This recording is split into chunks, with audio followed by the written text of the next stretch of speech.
Halo Sahabat sahabat Dikbud. Dikbud, hari ini masih dari Kota Sawalunto. Kita berkesempatan untuk mengunjungi salah satu museum yang ada di Kota Sawalunto, yaitu Gudang Ransum. Gudang Ransum. Jadi bagaimana perjalanan kita? Yuk, ikuti Terus perjalanan kita.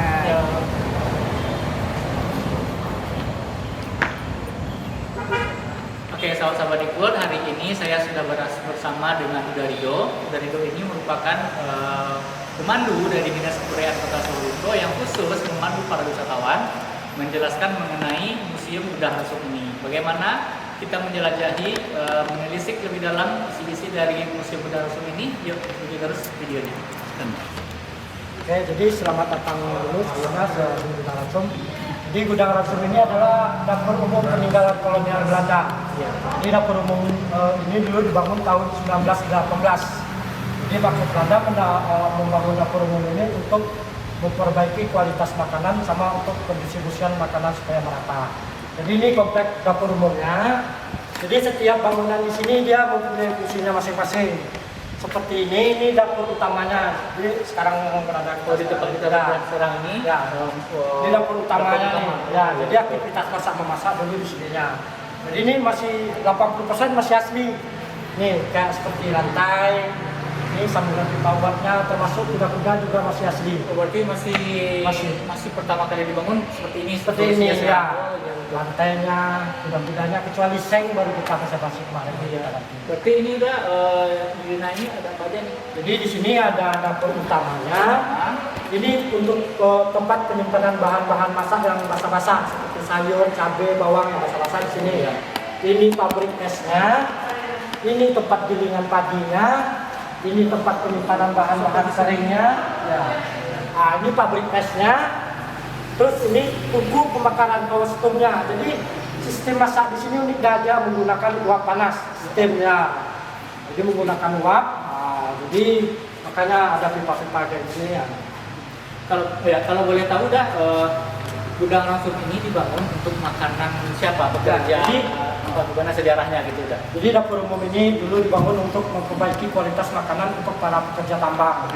Jadi sebelum ada dapur umum ini, untuk masalah makanan di perusahaan tambang ini di pihak ketiga kan, semacam catering lah gitu. Catering ya. Nah, jadi karena mungkin banyaknya potongan-potongan, jadi kualitas makanan tuh jelek, yang pertama, terus pendistribusian di lapangan tidak merata. Jadi makanan di Gudang Ransum ini untuk para pekerja tambang termasuk pasien rumah sakit, terus ke Belanda juga. Pasien rumah sakitnya juga dari sini ya, untuk makannya. Oke udah, mari kita lihat dulu ke belakang ya, apa aja. Jadi di Gudang Ransum ini nggak hanya koleksi ya untuk di dapur aja. Di sini ada amunisi.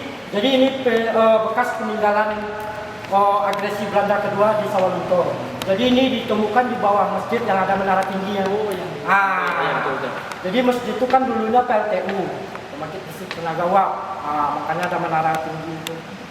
Jadi ini ditemukan di bawah masjid itu. Jadi di bawah masjid itu ada ruangan bawah tanah, ada basement. Jadi ruangan bawah tanah itu dipakai untuk perakitan sama untuk gudang amunisi pada masa agresi Belanda kedua. Makanya ini ada granat, ada mortir. Ini senjata semua. Ya, jadi ini hasil rampasan dari Jepang, ada juga rampasan dari Belanda juga. Digunakan untuk kemerdekaan kemarin. Oke, seperti gambar yang kita bisa lihat nih, ini ada orang antri. Jadi antrinya ini Gudang Ransum nih. Jadi kalau misalnya bapaknya kerja tambang, istrinya dapat jatah di sini. Berupa makanan bisa, bahan matang bisa, bahan mentah pun bisa. Ini namanya nyadong. Ya, jadi intinya kalau si bapaknya atau keluarganya bekerja sebagai pekerja tambang, berarti keluarganya juga berhak mendapatkan bahan makanan, jatah makanan seperti ini, Pak. Bisa berupa bahan mentah, bisa berupa yang sudah jadi ya. Dalam kita lihat lagi ke dalam guys. Oke, di sini juga ada beberapa barang-barang yang pernah digunakan di Gudang Ransum ini. Ini seperti botol minuman. Ini botol tua, botol tua. Nah, ini ada juga kan kita ada. Juga ada sendok-sendoknya juga, makanan. Nah, ini replika makanan yang pernah dimasak di sini gudang langsung ini. Ya, berarti makanan-makanan yang dimasak di dalam ini seperti ini. Ya, seperti ini ya. Jadi kalau pekerja tambang ini dia jam 10 ada coffee break kan. Ada snack sama teh manis tuh kasih diantarin ke dalam lubang. Nah, di sini masuk terus ke toko yang di situ tuh untuk membuatkan kamera yang besar tuh.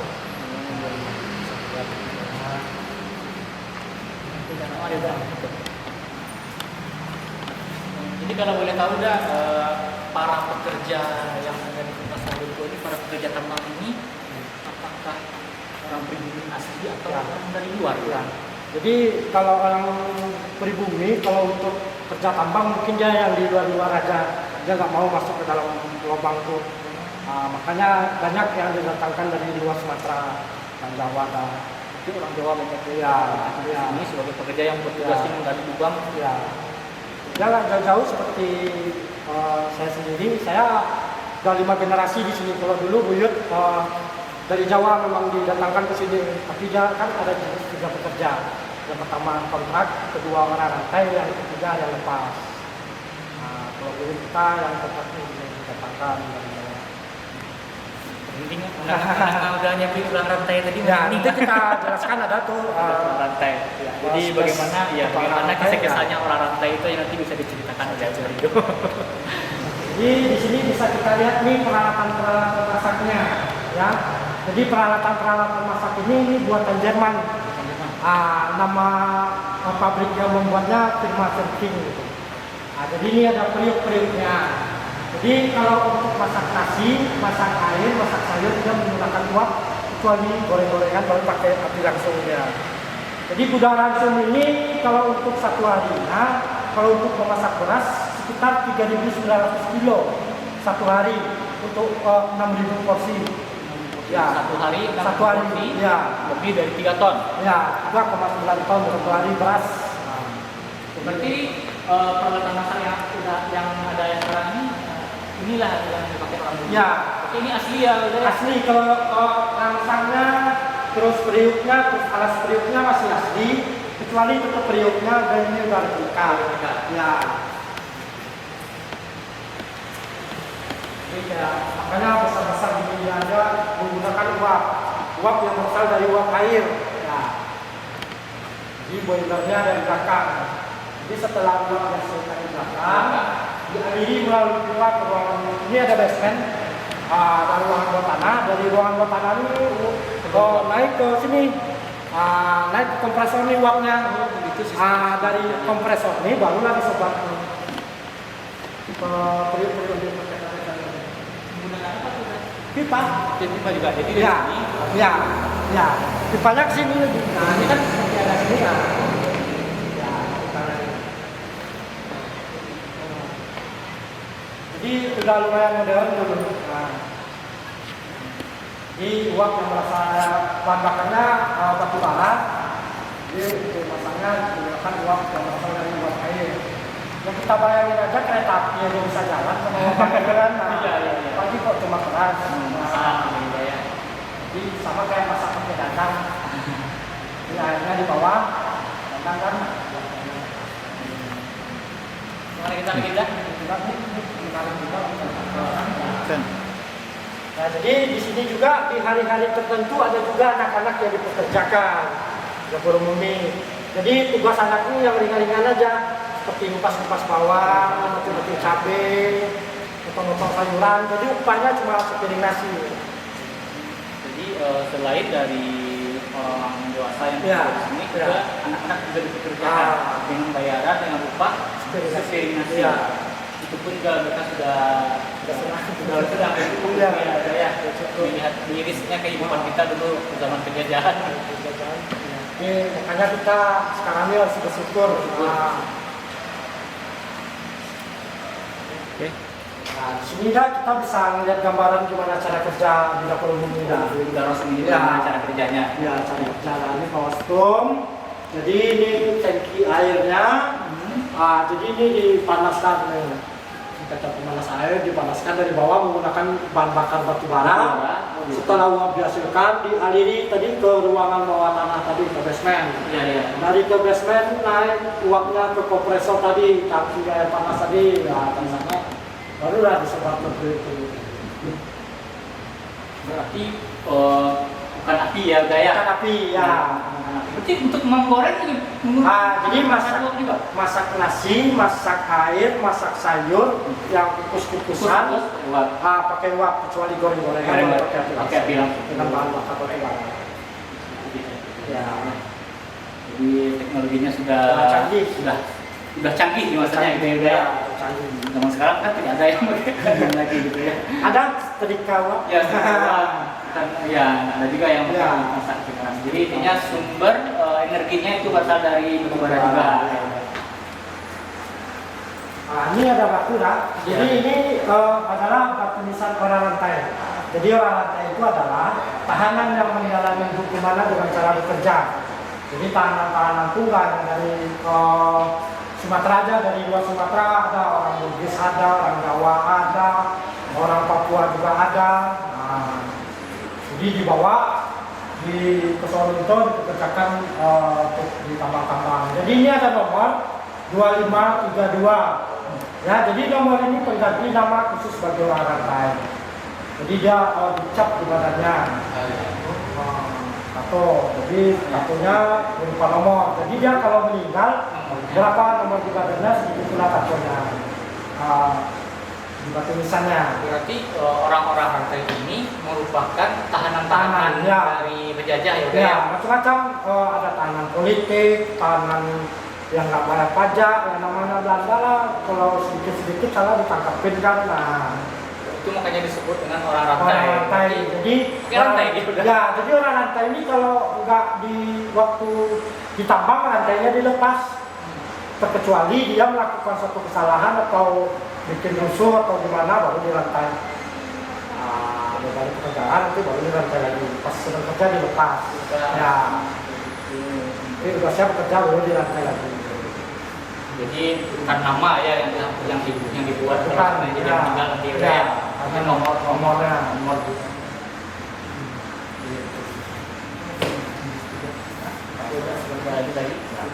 Pas pembangunan ketel uapnya, boilernya.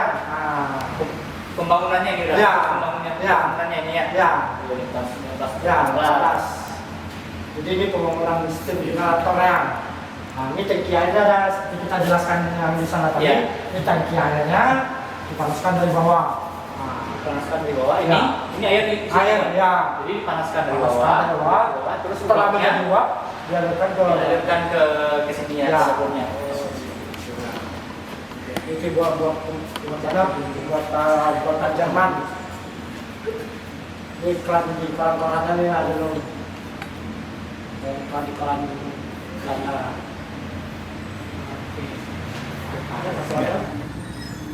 Nah, ini yang kita lihat gambarnya di dalam, ini bukti fisiknya.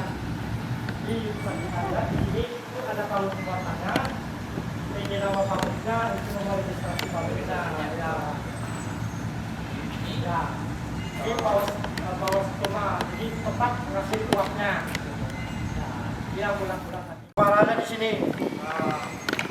Barangnya di sini dipanaskan tangkinya setelah panas. Berarti ini tangki ini air di sini ya? Air, ya. Uapnya baru dialirkan ke dalam. Ke dalam. Kalau pakai dandang kan di bawah airnya. Uapnya ke atas kan. Ini airnya di sini, uapnya ke dalam. Oke, jadi kita sekarang mau ke galeri etnografi. Iya. Jadi kalau gedungnya dulu dipakai untuk penyimpanan bahan-bahan basah. Jadi yang basah-basah dulu simpannya di sini. Oke, kita langsung masuk. Oke, jadi di galeri etnografi ini ada koleksi-koleksi songket pada abad ke-19, 18 juga ada. Ini di songket ini, di songket-songket Silukan, jadi koleksinya ada di sini. Ini pengrajin dari mana udah? Ini dari Silukan, dari Silukan. Ya. Ini sudah sangat tua sekali Ya, ya. tua sekali. Oke, di sini ada alat tenun. Dia alat tenun ini dipakai untuk menenun. Nah, ini ATBM, alat tenun bukan mesin.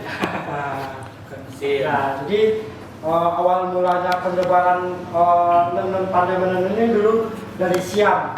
Di Siam itu di Thailand. Thailand sama India. Ini ada Padang Mage itu turunannya Selukang, Sumayang, Koto Gadang. Koto Gadang ini yang di apa ya? Di mana? Yang terdaftar kan? Ya. Oh, yang Koto Gadang. Ah, Koto Gadang. Oh, iya, agam. Ada Solo, Lintau, Morolabu, apa itu? Jadi intinya awal mula masyarakat bisa menenun itu dari inilah itu ya, sesilanya awalnya dia udah ya. Beda, mari kita lanjut lagi udah. Perlengkapan teknologi dasar. Teknologi dasar, seperti katrol, mungkin, batu, ilusi. Ini ada juga listrik, ini seperti ini kan. Ini proses kerja juga petir, kali buka. Pak. Banyak kali gitu nih. Apa tuh? Wih, ini ada Pak. Tesla punya ada Pak.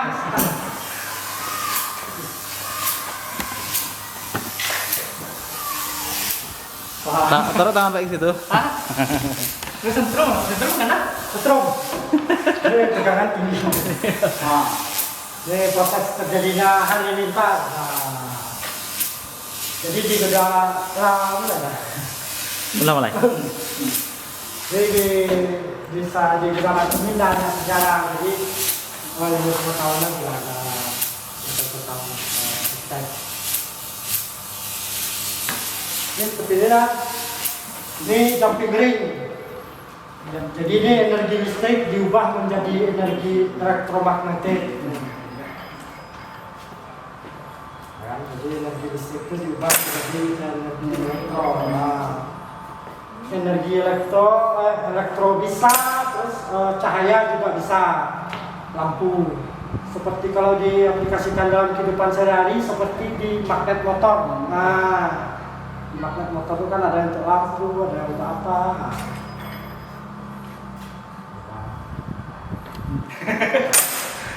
Itu uji konsentrasi.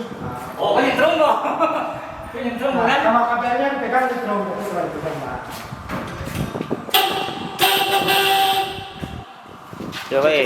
Coba, silakan. Ya. Dah, Pak El. Yap. Uji konsentrasi. Penghasil listrik statis. Jadi listrik statis itu listrik yang sifatnya sementara. Jadi kalau contoh dalam kehidupan sehari-harinya seperti roll plastik kita gesek-gesekkan ke rambut terus kita kasih kertas. Oh iya. Kamu diri ya. Iya. Kamu juga berdiri sama ini. Ini karena ada gaya gesekan antara karet sama metal di bawah tuh makanya dia menghasilkan listrik statis. Jadi silakan mau coba. Jadi baik. Enggak. Terus dikit lah. Iya lah. Langsung tuh. Apa? Rapi ya. Coba baik. Enggak. Coba lagi. Naik lah. Enggak apa-apa. Ya saya juga bahas. Listrik statis itu sifatnya sementara kan? Turunan. Di taksi. Cek. Dua tangan lah. Taksi aja lah. Nempel lah, nempel. Dipikirkan lah nyetrum tadi itu. Taksi ya. Tangan.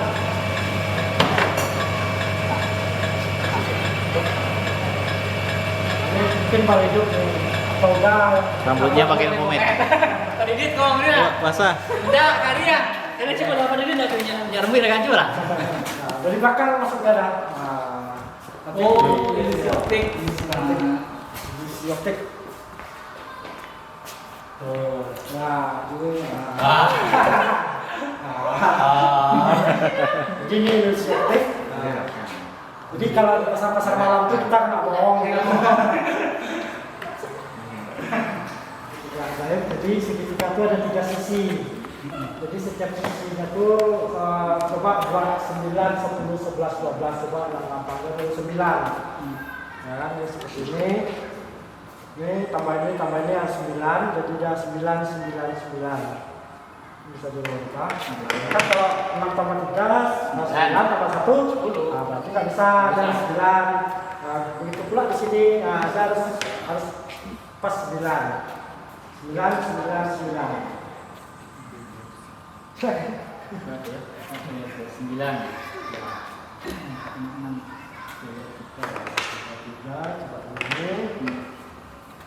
Loh, Belum bisa. 15.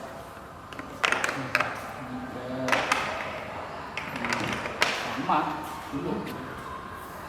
Belum.